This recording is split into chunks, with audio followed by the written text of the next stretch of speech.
What's really good, my people? Welcome into No Catch Up Sports Talk via Chicago. I'm your host, Sean Little. Big Nick the Quick. You already know what time it is with me. We got a lot to talk about. NFL wildcard weekend is upon us. We got a few games to chat about. And of course, hometown national story. Chicago Bears get the number one pick in the NFL draft. Shout out Lovie Smith and the Houston Texans. We'll break that down. We got the thing you want in the NFL is flexibility, and the Bears now have that and can do a lot of different things with the number one pick. We'll talk about a few options and what we think they should do with it. And of course, Aaron Rodgers sputters out again, loses at home to get into the playoffs. Big Nick the Quick wants me to address it. So we're going to talk about Aaron Rodgers, the Packers. What's next for 12? Accountability Tuesday. Accountability Tuesday. So we're going to talk about that. Then, of course, NBA, man. NBA is always live. We're about mid-season form right now. All-Stars coming up. We'll break all that down. Stay with us here on No Catch Up. Now look at Mossy. Really? Oh, so that's how you're going to play it. You going to do this? Okay, fine. That's all I needed. That's all I needed for him to do that. And it became personal with me.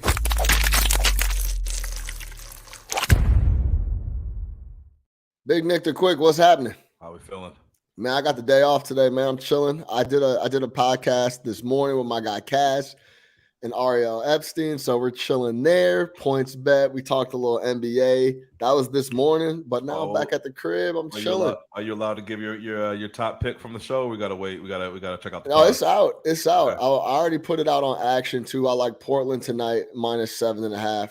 I think they get it done. And I should have took it last night when we were talking about it. The Warriors -9.5. It's now up to 11.5. That might be a little too rich for my blood, but we'll see, man. The Suns are a disaster at the moment. Who said that at the beginning of the year? Yeah, tried to warn y'all about the Suns. Nick the Quick was Suns and the Warriors. His futures tickets would have been sparkling right now if you were tailing and listening to what Big Nick the Quick had to say.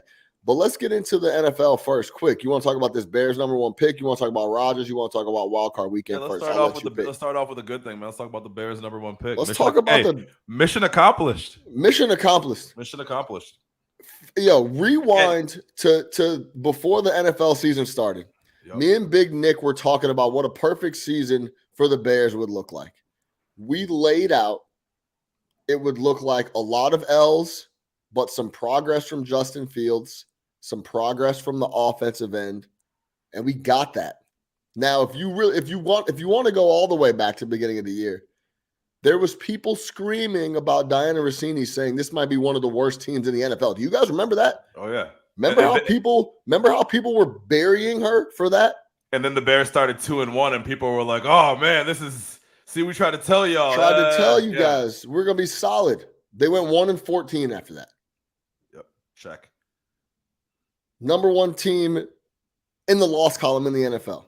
Yep. Number one pick is locked up. Shout out the Texans. Shout out Lovie Smith.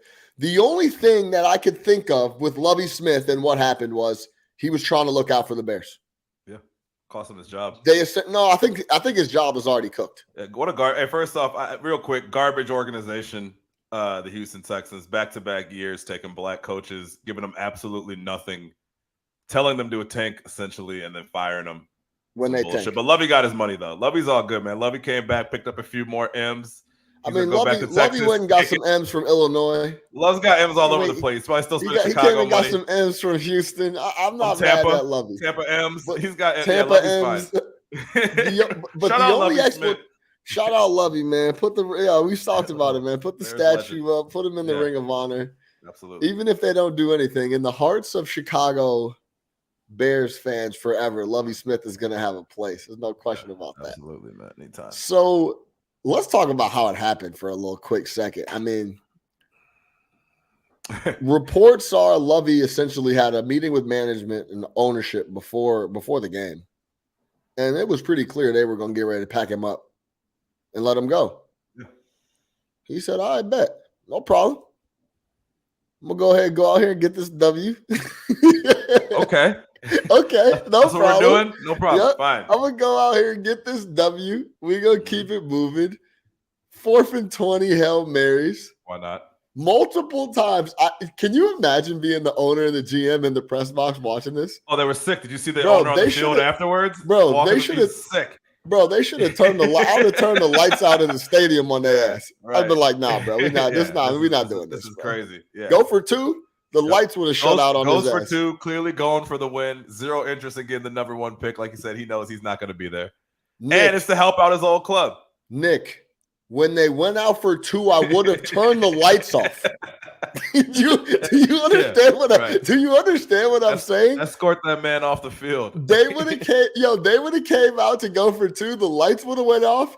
They would have came back on. It'd have been a new coach with the headset on. It'd have been a different dude calling the plays, bro. Like that's how serious. No chance. I would have took that. No so chance. They come out, go for two. It's just the mind-boggling that the Bears do get the pick. They end up getting it done, which was a lot of fun. One of the best Bears seasons we've had in a while. We got a lot of flexibility now. And I think we should go back and pull up some of those Rossini clips. But I should just let those people off the hook. They're a little bit of emotional Bears fans. They just want to win. Let's address that real quick, though. Yeah. Because apparently this line of thinking amongst a lot of Bears fans doesn't make you a Bears fan, right? Like apparently us wanting the Bears to get into a better position, right? Us looking at the season for what it was always going to be. Right. We knew it was going to be going in, despite how they started, right? You're talking about a team that was putting up 30-point games and losing. To us, that was a win, right? I don't understand what everybody else was looking for, and I don't understand why that makes us look bad, right? This team was never going to compete. So why don't we take the best situation that we can out of this season, like we talked about in the very beginning, did we see progress from Fields? The Bears were putting up 30 points. At one point in time, the Bears had the highest scoring offense in the NFL. For real. I believe the Bears led the NFL in first drive touchdowns this year. So a lot of boxes were checked. But we're not bad Bears fans because we don't want to see them go 6-11 and get the 9th pick or the 10th pick or the 11th pick or God forbid the 18th pick where you just miss out on the playoffs. Or make the playoffs and get smacked around for one game and then end up with like a 20th pick. We were being realistic. We said exactly what we wanted at the beginning of the year. We need to see progress from Fields. First and foremost, forget anybody else on the roster. That's number one. Justin Fields. I say that we saw it, especially given what they put around him, which was not a lot in terms of legitimate NFL talent. That's nice. That was nice of you, Nick. Number two. Again, 30-point games from the Chicago Bears. I've been watching this franchise for 35 years. I could probably count on one hand how many 30-point games I've seen. How old are you, Nick? I'm 36. Talk to him. All right. So I've probably been watching them for 36 years. So don't question my Bears fandom. Trust me. All right. Don't do it. I didn't grow up a baseball kid. I grew up watching the Bears and Bulls fucking kids. So don't question me on that. So when it looks like we finally have a chance to maybe build around our young quarterback, get some good pieces in the building, right? I'm happy with how they did it. And that doesn't make me not a Chicago Bears fans, man. There was multiple things. Again, also young players, the young players on defense. We talk about Kyler Gordon. We talk about Brisker. We talk about Sanborn, who looks like a player, right? Like you got some guys that you can move forward with. And guess what? An hour ago, the Ravens gave Roquan Smith 5 years, $100 million. I don't want any part of that deal either. So say what you want to about the, trade. The Roquan trade. But to me, I think we're in a good spot because I don't really want to pay Roquan Smith $100 million. So when you look at all that and we end up with the number one pick and an abundance of options, regardless of how you feel about Fields, maybe you hate Justin Fields. We have the number one pick and an abundance of options. We're in a great spot. Come on, man. We weren't beating anybody good this year. We weren't going to make any noise. Listen, at the end of the day, just so you in life, you need to avoid being emotional. And if you can't see the big picture and you were being emotional about the Bears this year and you wanted them to actually win games, you were acting emotionally. Simple as that. Use your brain, use logic. We didn't want to win games. We didn't. We now have the most cap space in the NFL, the number one pick in the NFL, with tons of flexibility and a quarterback on a rookie deal. Oh, and Aaron Rodgers potentially out of town, right? The boogeyman potentially out of town, or at least that situation very much up in the air. Hey, man, new boogeyman, Dan Campbell, low-key. Yeah, real talk. Hey, Dan put him on the table, Campbell. Dan put him on the table, Campbell. Hey, man, listen. Hey, the new boogeyman in the went NFC. Like 7-2 over the last 9 games or something like that. Like, man, hey, yeah, shout out Dan Campbell. Yeah, for real. Had Jared Goff looking like. Hey, listen, Jared Goff was very good this year. So there was a couple. You going through things to try to figure out who you're gonna bet on going into Week 18. I made a couple plays, ended up doing all right, but I was looking at Green Bay, and I had them in our pick'em, and I was like, like the whole angle with Seattle loses, the Lions have nothing to play for, then Green Bay should take care of business at home, and I thought they would take care of business at home anyway. And then they interviewed Dan Campbell during the game. Yeah, I saw that. And he said, and they said, so what's the mindset going in, knowing that you can't get in the playoffs anymore? He said, I've been telling these boys all week. He said, either we go to the playoffs or they don't. I said, uh-oh. Oh my God. I said, Green Bay might be in trouble, G. Might be in trouble. These boys were not going to lay down. These boys was not going lay down up at all. Like, so lay down. Shout out Dan Campbell, because I'm not gonna come up on no ketchup and act like I didn't clown this man when he was talking about biting off kneecaps, and I was like, oh man, the Lions have done it again. No, this dude gets those boys ready to play ball no matter what. They play for him. They got some talent offensively. Look, that offense was potent this year. Jared Goff, I'm looking at his numbers. Jared Goff was great this year. Completed 65% of his passes, 4,500 yards, 29 touchdowns, 7 picks. Yeah, talk to me nice. Talk to me nice. You got Jamal Williams, excellent running back. Amon-Ra St. Brown, really good, right? Pro Bowler. And then you got Hutchinson on defense.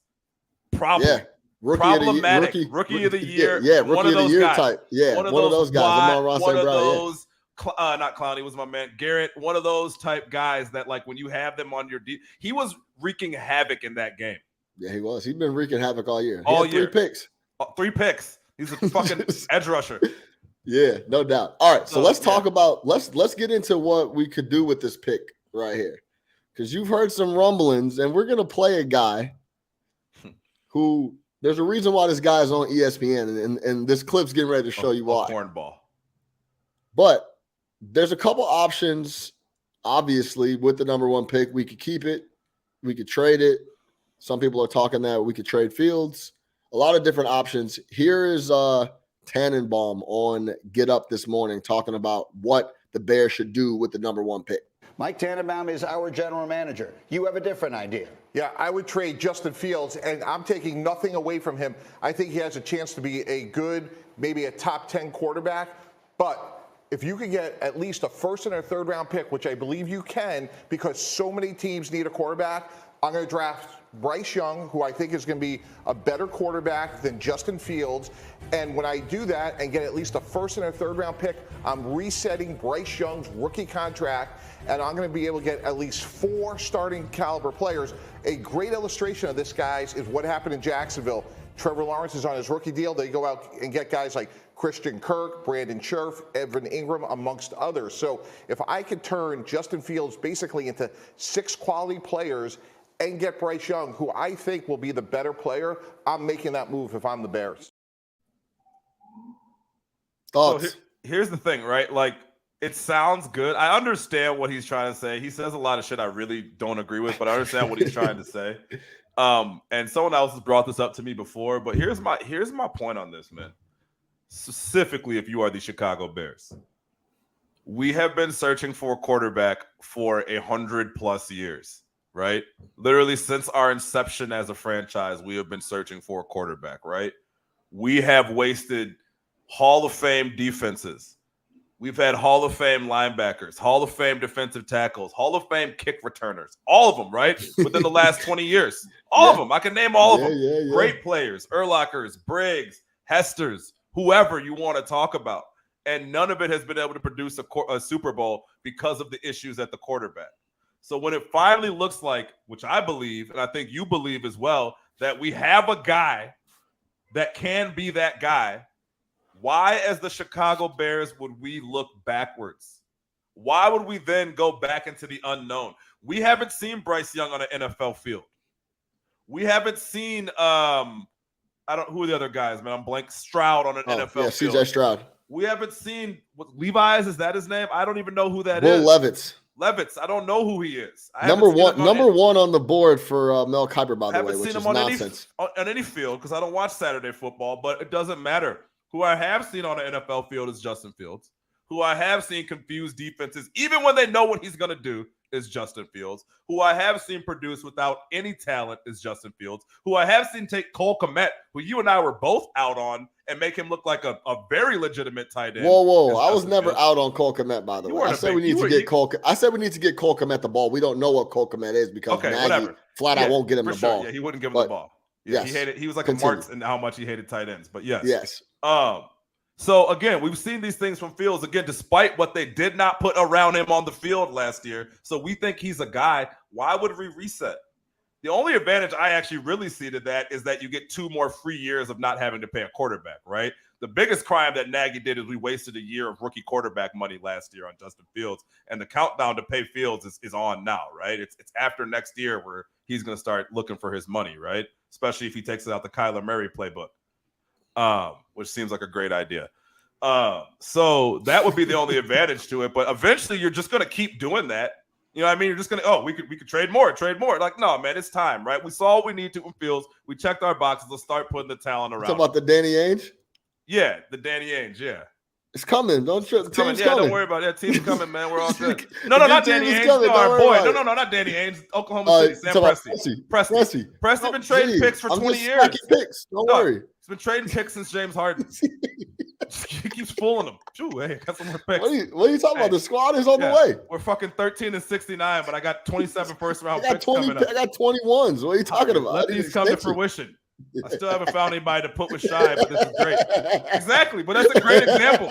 Folks been trading picks for decades. Yeah. So when you have a guy, start building around that guy. Not to mention we have 120 million in we got so much that we can do. We showed y'all last week the board of how many guys are actually under contract versus picks versus how much salary cap we have. And if we have a quarterback that we believe can be that guy, and a lot of people believe can be that guy, and if you as an organization believe he can be that guy, you're with him every day, don't go reset on that. Trade the pick for more picks if you want to, fine. Obviously get out of the number one spot. That's obvious, There's no reason to be in one. At least maybe go to 2, go to 3, or I know you want to do more picks, get out of 1 because there's just no reason to go to 1 if you have a quarterback, but don't trade, go get Bryce Young, and now we got to develop another guy. Come on, man. We don't want to do this, man. I'm sick of not having a quarterback. I'm going to keep it real. I'm sick of not having a quarterback. I'm sick of it. Got to see it through. Got to see it through. Got to see Justin Fields through. What I saw with my own eyes was this guy is very talented and can make shit happen.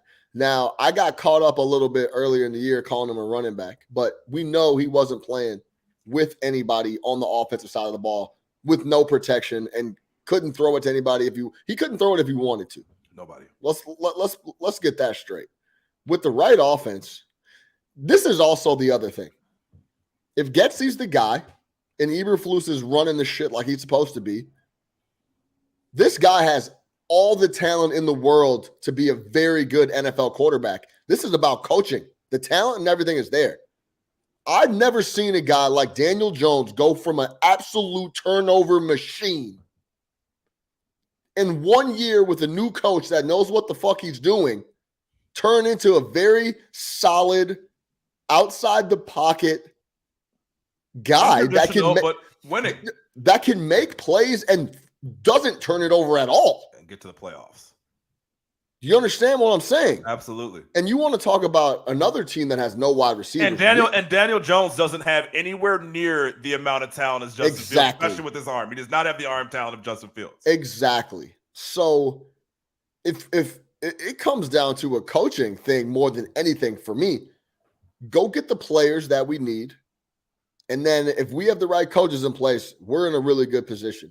Now, like Nick said, I am in the camp of get out of the 1 and get as many picks as you possibly can for it and still stay in that 5 to 6 range where you could still pick a real big impact player Like, Nick, who do you want? Tell the people who you Well, want. so there's who I want is not going to be around at 5 or 6, but I say take Will Anderson. Okay, well, again, and I'll give you my reason. But real quick, one chance to be there though. You know what I'm saying? One thing you said on it comes down to the coaching with Fields, 100%, because there's no talent question with Fields, and also I don't think there's a character question. I don't think there's a work ethic question. I don't think there's a confidence question, which I hate to keep saying his name. Those type of things, not work ethic and character, but confidence absolutely was an issue with Trubisky, right? How he carried himself, how he thought about himself. Like, you have to overcome all that with certain guys. Kenny Pickett, you don't have to. Yeah, Kenny Pickett. Shout out Kenny Pickett. Yeah, he'll tell you. He looked at Trubisky. He was like, "Yeah, I'm taking this man's real job." quick. Ain't no doubt about that. I put it on Twitter. Mike Tomlin refusing to have a losing season with this absolute shit show of a roster. His QBs threw 14 touchdowns all year long, and he won 9 games. Make it make sense. But look, you don't have any of those questions with Fields. Absolutely, my fault. I lost what you said after that. I don't even remember.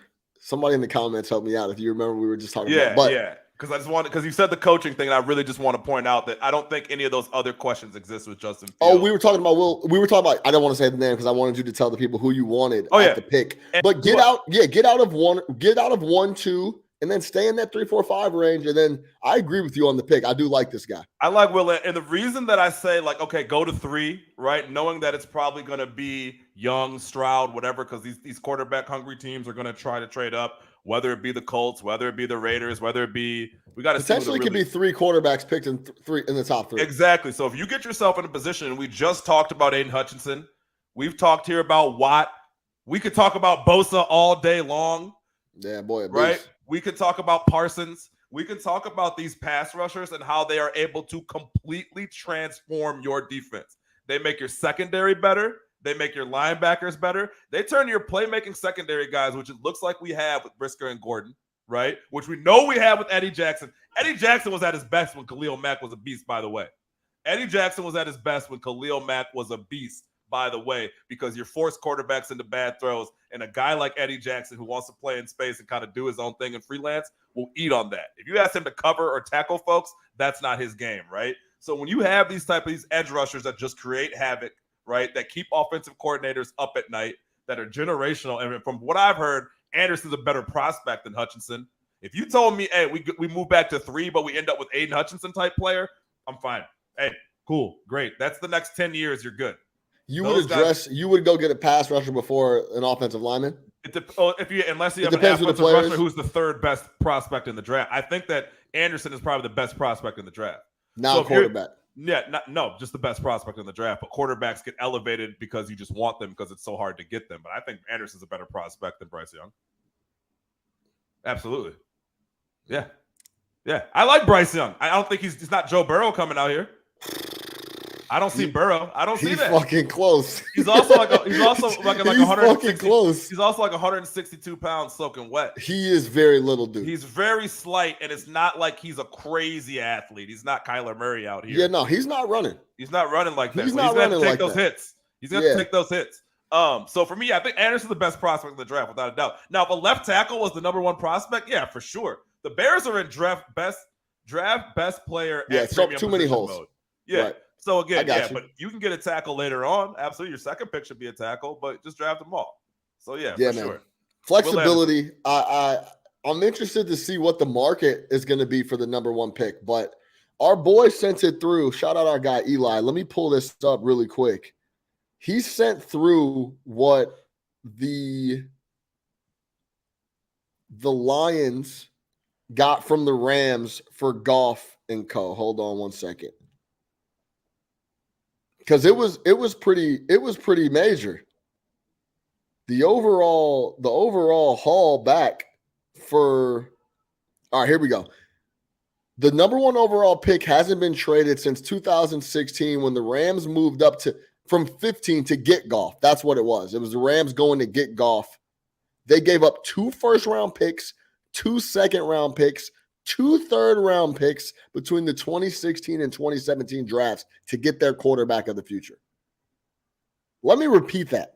2 1s, 2 2s, and 2 3s for the number 1 pick. If we could get something like that and stay in the top 10, Oh my God, I'm packaging that up so quick. Yeah. Yeah, man, I am packing that motherfucker up so fast. That just Nick. tells us for 10 years the Rams have had a disdain for keeping any sort of draft pick. So I mean, I think they're a once in a generation type franchise, especially because they knew they were moving to LA in 2 years after that. But yeah, no, I mean, I'm saying that's great. I just don't. My thing is this, man. It's almost how I felt about trading Fields to get more picks. It's like eventually, it's like, yo, that's all great, but are we passing up on if the draft didn't have a talent like, to me, the way I look at Anderson, I'd be like, yeah, for sure. But to me, that's generational. Is he worth fucking 5 other picks though? I mean, yeah, you know I don't know. Saying? Yeah, I hear you. You just talked to me about how many holes we got, and I know that. I know how many holes we got. We still have $120 million in cap space. If put it like this, I'll answer the question for you. If we moved out, say we were at the 3, and we could take Will Anderson. Would I take Will Anderson for 2 1s, 2 2s, and 2 3s? We're gonna have to find somewhere else, and we're gonna have to find another player off the edge. So for me, so looking at so I'm looking at the draft order right now, right? Where do we see the most likely team to get desperate? It would probably Houston's not, because Houston's gonna get Stroud or they're gonna get a guy. They're going to get a guy, right? Arizona's not taking a quarterback. Indy's absolutely taking a quarterback, but Indy's probably going to get the second best quarterback. So then you get to Seattle at 5. You get to Vegas at 7, Atlanta at 8, Carolina at 9. Vegas at 7 could be one. Pick. Vegas at 7 could be one. Hold on. Saints pick. I didn't even know that. The Eagles are fucking crazy. Tennessee wants a quarterback. What about the Jets? What if the Jets are like, yeah, we got all our young guys last year. We got Juice, we got Bryce, we got a running back, and they pack up and go and try to win now. But they might. It sounds like the owner though. It sounds like the owner is wants to see if Wilson works out. Hey, wasn't that the issue? The owner and Saleh was kind of at heads because the organization wants to keep trying whatever his name is, Wilson, and Saleh's like, this guy's trash. So I mean, who knows what happens there? But I mean, that's fine. I think one of these other teams is I don't want to trade out to 13. Yeah, we got to move on just because we want to get through this other stuff. But there's going to be a lot of flexibility, and with the cap space we got, it should be we could do so many. We could do so many different things with this number 1 pick. I'm very excited to see what polls. Hey man, polls. This offseason can make Poles he can keep Poles in a GM spot for the next 15 years. He does the right couple things here. And I'm not even talking about in Chicago. He could really go crazy. No, I don't know if there's ever been a situation where GM's had this. No, you have a quarterback in place, the number 1 pick, and $120 million in cap space, and nobody on your roster next year. Hey, and a coach you picked, man, I'm telling you. He can't ask for a better situation. Yeah. Either you're good or not. Prove your talent. It's all you. Yeah, So again, you better spend the last year doing what you needed to do inside that organization. Make sure you got the right guys, looking at the right people, and you bring in who you got to. Because again, it's unprecedented situation, man. I agree. All right, let's move over. Let's move over to Wild Card Weekend because I don't even need to talk about Rodgers for that long. You know what I'm saying? Yeah. We could go ahead and talk Wild Card Weekend now. Out of the matchups, which one are you most excited to see? Is it Dallas, Tampa? Is it the Titans and the Jags? Those are the most interesting games to me. We got Vikings, Giants. Those are the smallest numbers on the slate. Out of all the games, I mean, it could be Dallas and not Dallas. It could be Miami and Buffalo that you're interested to see. But something tells me that's not the case. What are you looking at here for Wild Card Weekend? What's your favorite matchup? I mean, Miami-Buffalo is actually probably the one that could be the most exciting, but I think Buffalo's going to bury them. I like Seahawks, 49ers, or Chargers, Jags. If we're being honest. Seahawks, 49ers. Really? Talk to me. Why? Because of Geno? Yeah, because of Geno. Because of divisional. I just like watching the 49ers play. I like watching Kyle Shanahan call plays. I want to see if Geno can carry the regular season. I think that's one of the – if you look at the 2 best stories in the league this year are Geno Smith and Jared Goff at the quarterback position, honestly. And then you can start adding in your Purdy and different things like that. So I try to look at storylines. I think that's a cool storyline. You got Mr. Irrelevant going up against They tried to write me off, but I ain't right back. You got two divisional teams, right? You already have that built-in rivalry right there. So yeah, I'm kind of excited to see that. I think that'll be fun. I think the upset that I see, and I don't even know if you're going to call this an upset. You said the Giants? No, I think the Bucs are going to. And again, we've talked about the Bucs and their problems. I have zero confidence in the Dallas Cowboys. The Dallas Cowboys got chopped up last weekend. Chopped by Washington? Up by who was their quarterback? I don't even know the guy's name. I can't remember. Got chopped up, and we've been talking about their defense being suspect, and they only put up 6 points. And Dak has thrown 15 picks this year. They're not heading into the playoffs with the type of momentum that I would want to be. And you're going to Tampa against Tom Brady. Like, you can say what you want to about this Bucs teams and how they looked all year. It's still Tom Brady at home in a playoff game. And unlike Aaron Rodgers, he handles his business. I'm gonna tell you this. I was already texting about it. I'm gonna have to buckle up. I think I'm gonna be on Dallas. Cool. Everyone's gonna crush these boys all week. They're gonna talk about how bad Dak is, who actually had a solid year. He threw a lot of picks, but he threw 15 picks in like 12 games. He threw. What are you talking about? He had stretches where he had stretches where I want to like Dak as much as you want to like Dak, but look yourself in the mirror and tell yourself that Dak. Come on, man. You really trust that guy? So what I'm saying is everyone's gonna hammer this dude. Now the Tampa Bay Buccaneers have been ass all year. I don't forget about Dallas has had stretches where they looked really good and Dak has looked really good. That offense for Tampa Bay has looked horrendous all year. All of a sudden, Brady throws 3 touchdowns to Mike Evans and all is forgiven. I didn't say that. Well, I'm saying that's the narrative around them right now. I think the narrative around them is more about the Cowboys not looking good. And there's a lack of confidence in the Cowboys. The Bucs haven't looked good all year, though. No, they haven't, but it's still Tom Brady. Like I said, hey, man, I'll be the last one to hop off the train. If you want to put on a primetime game, Tom Brady versus Mike McCarthy and Dak Prescott on the road, and you feel comfortable with Dak Prescott. Mike McCarthy makes me a little nervous. I ain't gonna lie to you. I ain't gonna lie to you. He's the shakiest coach in NFL history. Yo, especially in big spots. Also, I love that we have normalized fucking Jerry Jones talking after every single game. What is he talking about, dude? What did he say the other day? What did he say about said we're gonna have to suck on this one all week or something? Whoa. What the fuck was that, bro? Well, they always look. They always. It's just so normal for us to talk to this guy every day. He owns the team and is the GM. He meets everybody in the tunnel after games. He has the press following him. It always looks like an impromptu press conference, but we know that shit is fucking scheduled. Jerry's gonna be walking out at 3:30. Okay, that shit is not like they just caught Jerry walking out the office. It does always look like they were running after him, and he stops, and he's like, bro.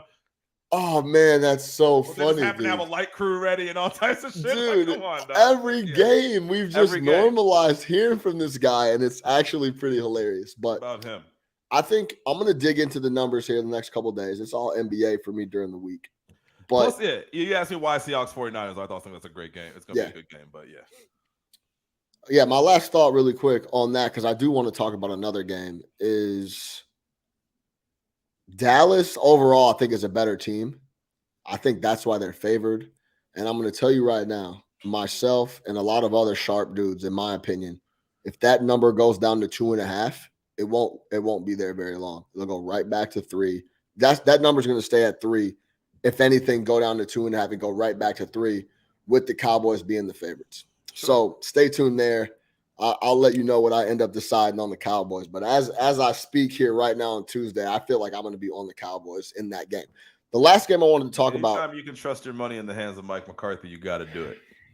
I just trust a better football team overall. But no, it's a good, like you said, I know it's the number. If you like the number, you got to go for it regardless. Yeah, I mean, if it gets to that, it gets kind of ridiculous. So I hear you.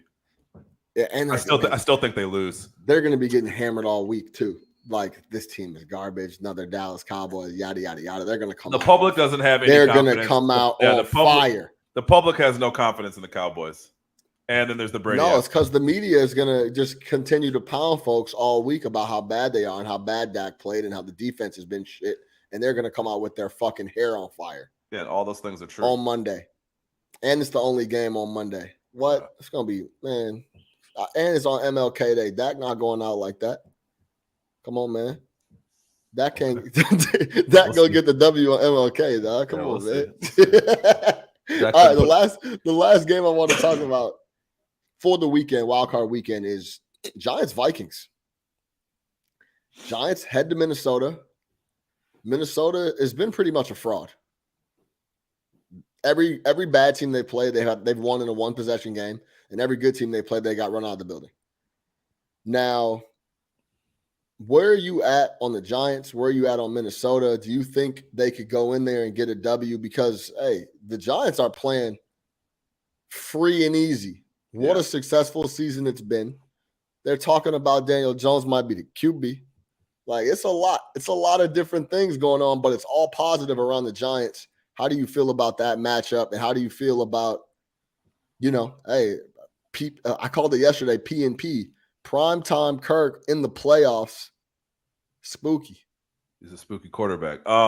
Listen, I think the most important person in this matchup is Brian Daboll.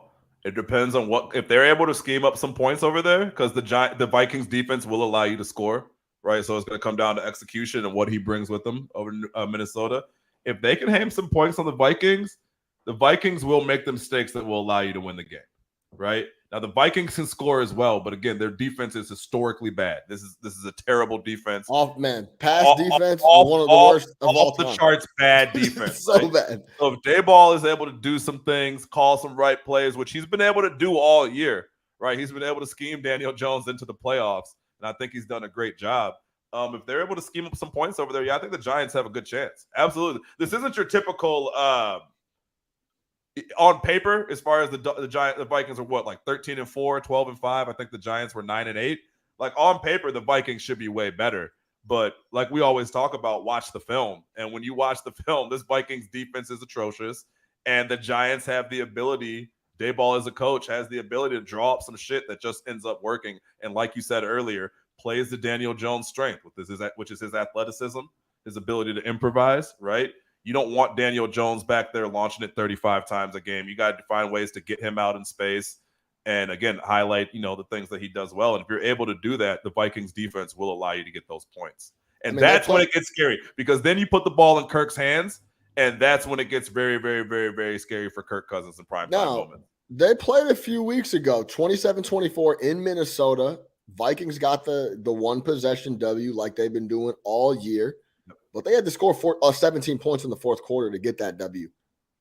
334 yards in the air from Daniel Jones. That has to be from following the Giants, I would have to guess that's a season high.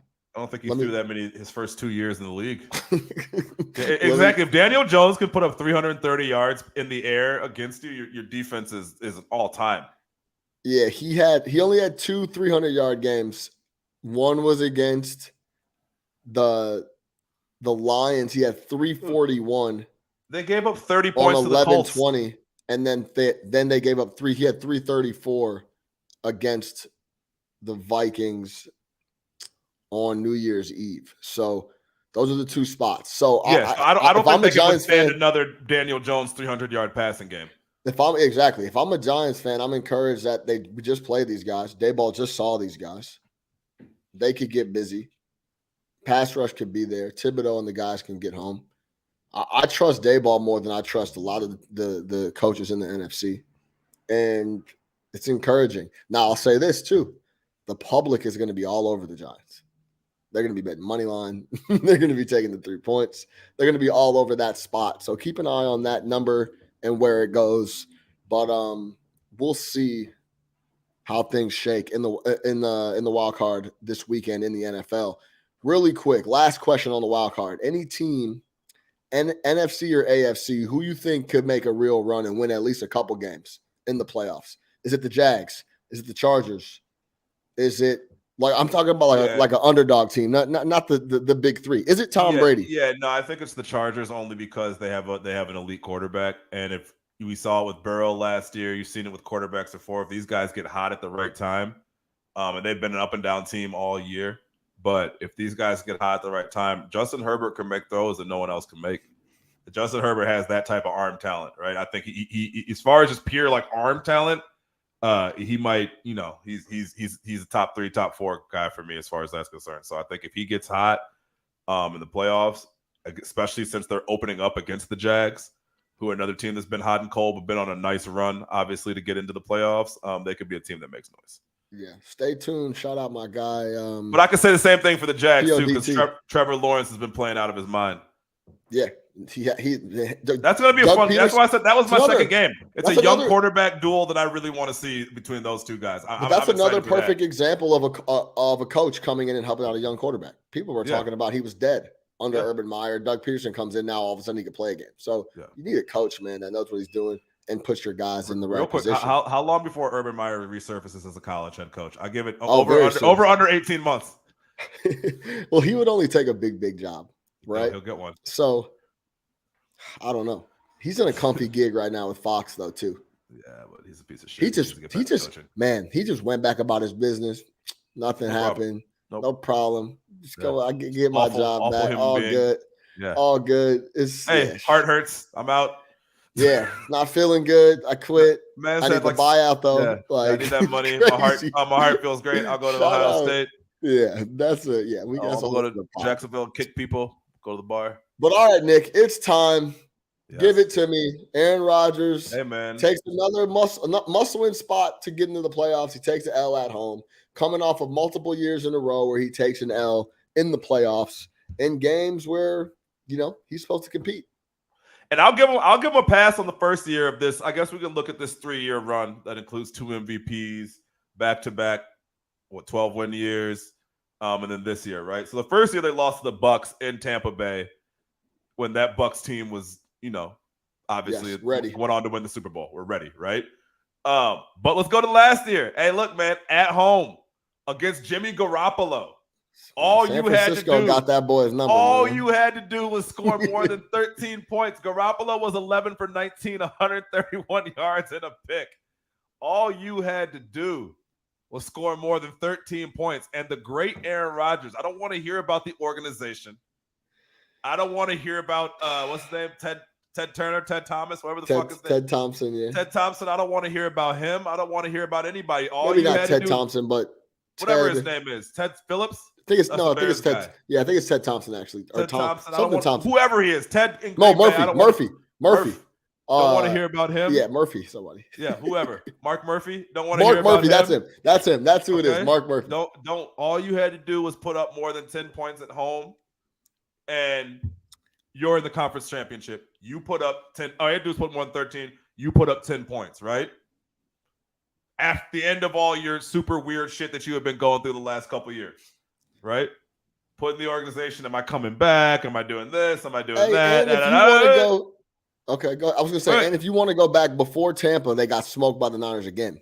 Yes, like dismantled. But dismantled continue. The year before, right? Yeah. Yes, dismantled at home, right? No, it was in San Francisco. Was that in San Francisco? Okay. Yeah.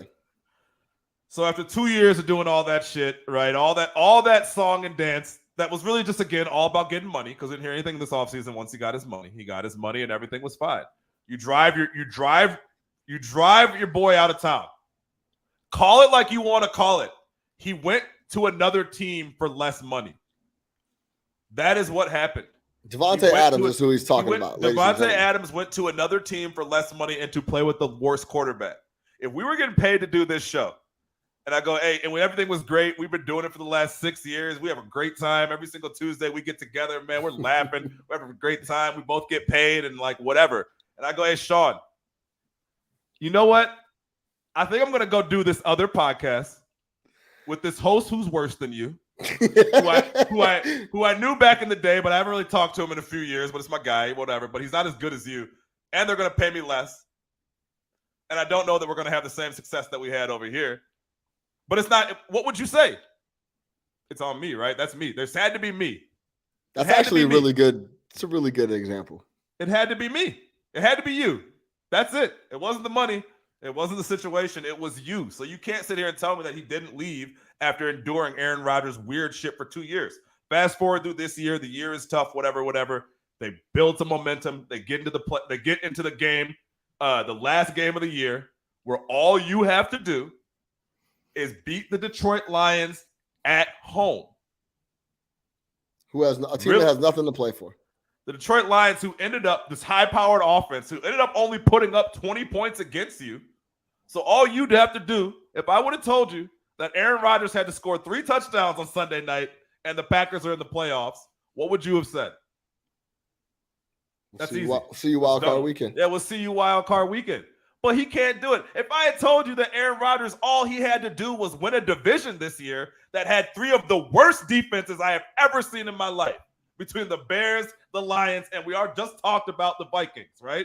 All you had to do was win enough games in this division. You're supposed to be the greatest quarterback of all time. You couldn't win a division with 3 historically bad defenses. Historically, I'm talking about 3 of the worst that we've ever seen. There at the beginning of the year for the Lions was, oh my God. Defense was a sieve. So what are we talking about? So what are you getting at? What I'm getting at here is your boy, while he might be the most talented we've ever seen, right? While he might be all these things, hey man, when push comes to shove, go ahead, say we're talking about big moments, the boy doesn't deliver. He talks a big game, but he does not deliver. One Super Bowl. He's a regular season quarterback. That's what you said? He's a regular season quarterback at this point. Man, Eli Manning got more jewelry than your man's.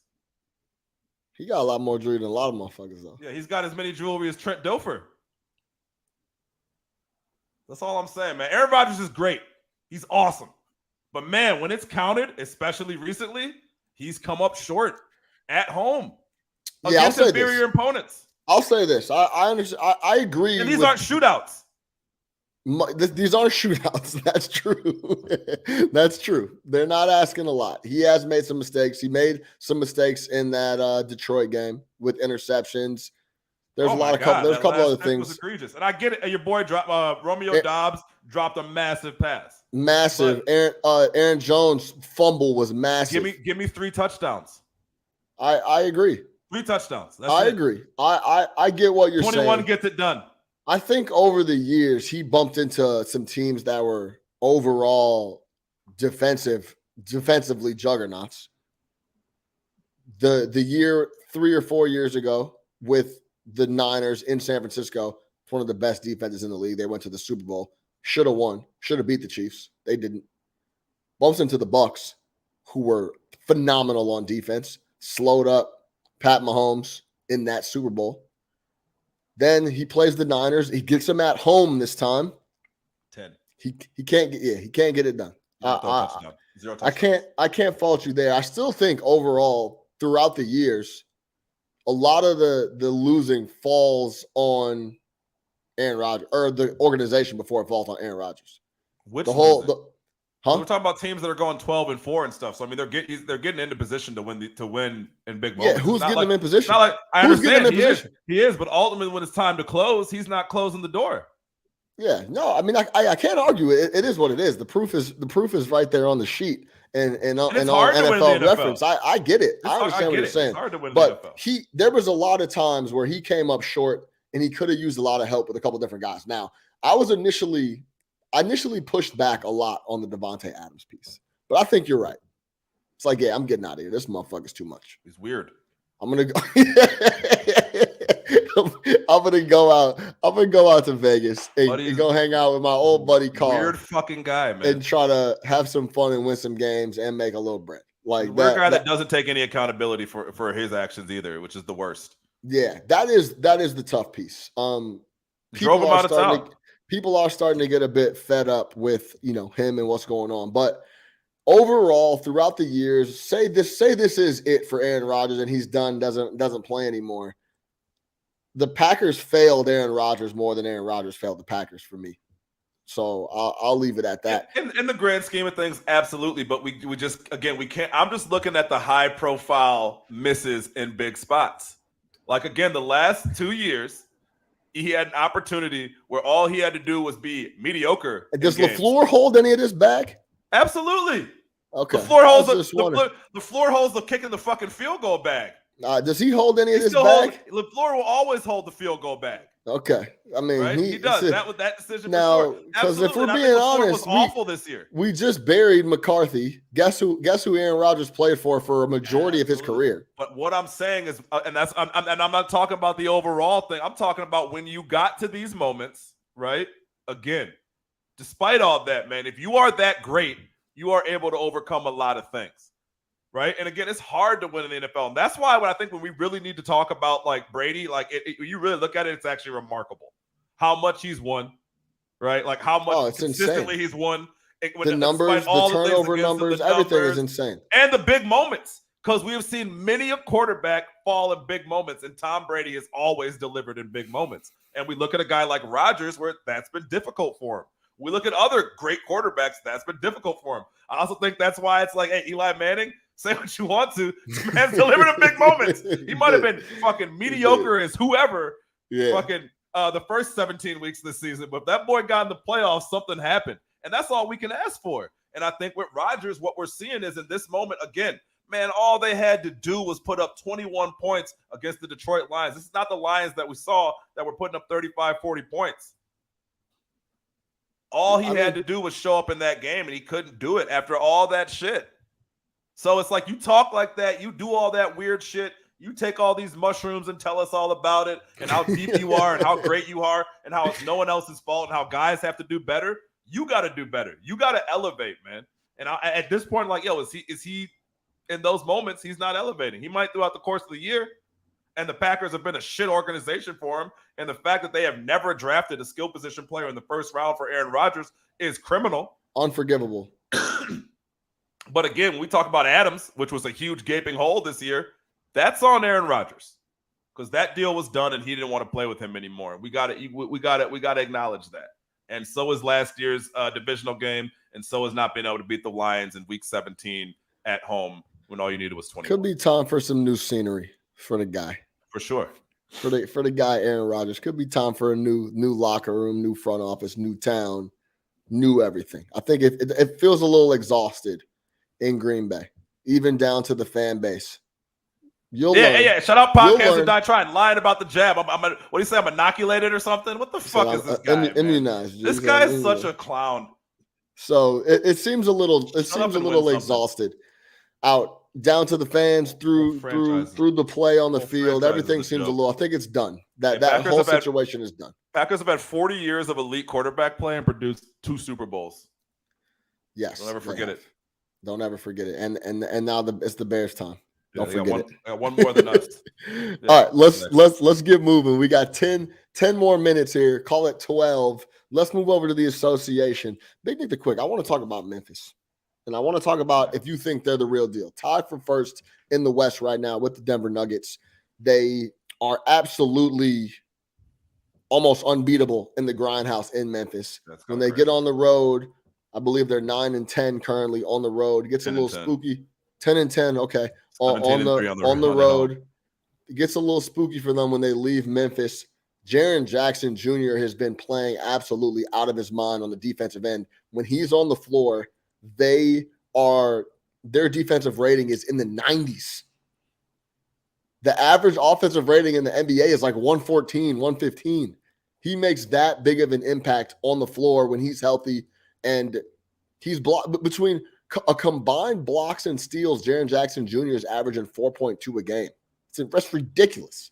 Yeah, absolute defensive monster across the board. I texted Nick earlier today. I said, "Yo, however much money you can stomach losing, we need to be betting on Jaren Jackson Jr. Defensive Player of the Year because he's going to win. He's that important. Memphis has the best defense in the NBA the last 15 games since he's come back in the fold. And it's honestly the only reason that they could stay in basketball games because they don't shoot the three at all, especially when Desmond Bane's not on the floor. They have no one.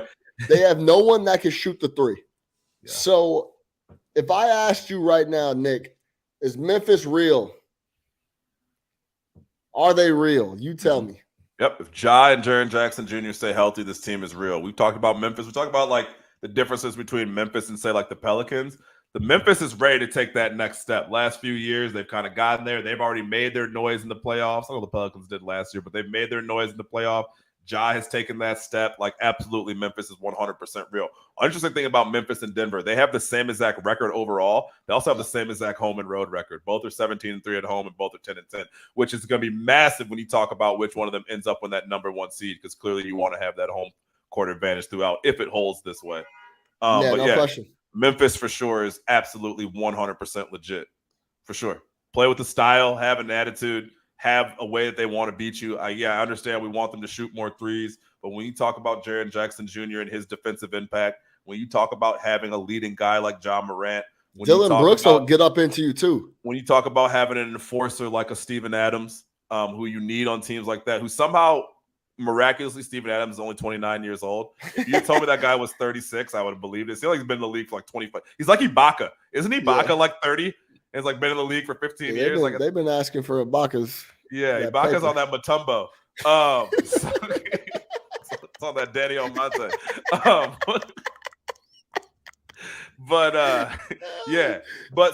This team is 1,000% legitimate. Absolutely, man. This team can make noise, especially in this Western Conference. Because I don't know if you've been looking. I know you have. This Western Conference is going to be a new guard.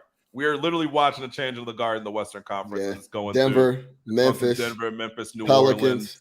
Orleans, Dallas on any given night, though they have their issues. But those 3 teams, and really I think Denver and Memphis.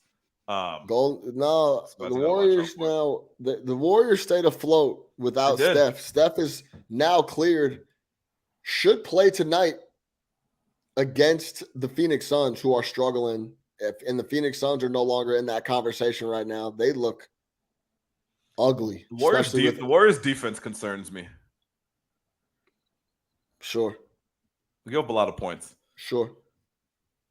Especially when Jordan Poole's got to be on the floor. Yeah, he can't. You want to talk about a guy that just plays willy-nilly, bro. Park ball. We've seen a lot of playground guys in our day. Jordan Poole, he's unconscious. Lord have mercy, he's bro. just out there hooping. He is just out there hooping. Yes, no game. He didn't even look at the whiteboard. Nothing. He got to be in meetings. he out there turning that bitch over, the whole thing. I'm not doing anything else but this. This is what I'm here to do, man. Yeah, for sure. I'm all right, pulling. Steve. Just set a screen. Give me ball. and they paid him. So I think, hey man, look, just set a screen, bro. How about that? It's Denver and Memphis for me. Shout out Jordan Poole. It's Denver and Memphis for me. Like you said, the Phoenix Suns are in shambles. Just set the screen, dog. That's it. Rotation. Set the screen, bro. Cut it out. But my fault. Go ahead. No, you're good. So like I said, the Phoenix Suns are in shambles. The Clippers shambles. Sacramento Kings, fun team, but whatever. Dallas has their issues. Shaq is fun and good. A lot of fun. Sack is fun and good. Man, you want to talk about it? That's a team that would be fun to play. They need to score 135 points to they need to average 130 to win a playoff series. And in the playoffs, teams can slow you down, especially when they play you over 7 games. I think Sacramento's a perfect example of a team that catches a lot of NBA teams lacking. Yeah. A lot of nights NBA, it's just whatever. During Last night we just during the week. It's Tuesday. Hey man, I'm just not feeling it tonight. So they'll catch you lacking. I question over 7 games. Over 7, they might look like a completely different. They can wear you down like that. They might look a little different when you're locked in the playoffs. They're definitely a hangover team. Any concerns on the KD going out for a month? For sure, absolutely. He was in form, rare form. So he hadn't shot under 60% in like 20 straight games. Bro, it was crazy. The efficiency was out of this world. Yeah, for KD, who was Mr. Efficiency, he was having like his most efficient year ever. So absolutely, I'm worried about him because you're putting everything in the hands of Kyrie. I know it's been good Kyrie for a couple of weeks, but this thing can go bad quickly. They've been playing really good defense too. Yeah, absolutely. No, so I'm worried about, but KD's a big part of that as well. So if they can weather the storm, the problem with them is they just don't have a lot of depth. So when you lose a top-end guy for them, that whole thing that they have going on kind of gets interesting. Yeah, I mean, it's always going to be tough to replace them. They just got to stay afloat, stay rolling. And, hey, I would say this. At least I would rather it happen to KD before the break than after the break. To give him some time to get back and then get some games under his belt before the playoffs start. Because that's what usually happens, right? Guys get back. They have a week before the first round of the playoffs. Then they're treating the playoffs like a get right. And then next thing you know, you're losing in 7 to Atlanta because Trey goes crazy. You know what I'm saying? The other thing is also, at least you really got way ahead out in the East too, and now you lose them, right? It's better than lose them right now, I guess, than to lose them when you're still kind of trying to chase. They got in the 2nd spot. They didn't lose them when they're 8th spot, and you're going to fall down to like 10th or 11th. So, I mean, you can lose a few games, and as long as you maintain that 4th, 5th, 6th spot, I think you'll be fine. When he gets back, you'll be able to bounce right back, because they were putting it on teams before he got hurt. Absolutely putting it on teams for the last month. So I'm not too worried about that. No doubt. All right, that's going to do it for No Catch Up Sports Talk via Chicago. Make sure you subscribe everywhere, man. I hope y'all enjoyed the little afternoon episode. Hit me with a DM. Let me know what y'all think of the afternoon slot. Maybe we might be able to rotate it. You never know, depending on the day. But until then, I am your host, Sean Little, for Big Nick the Quick. We'll talk to y'all later. No Catch Up Sports Talk via Chicago. You know how we get it.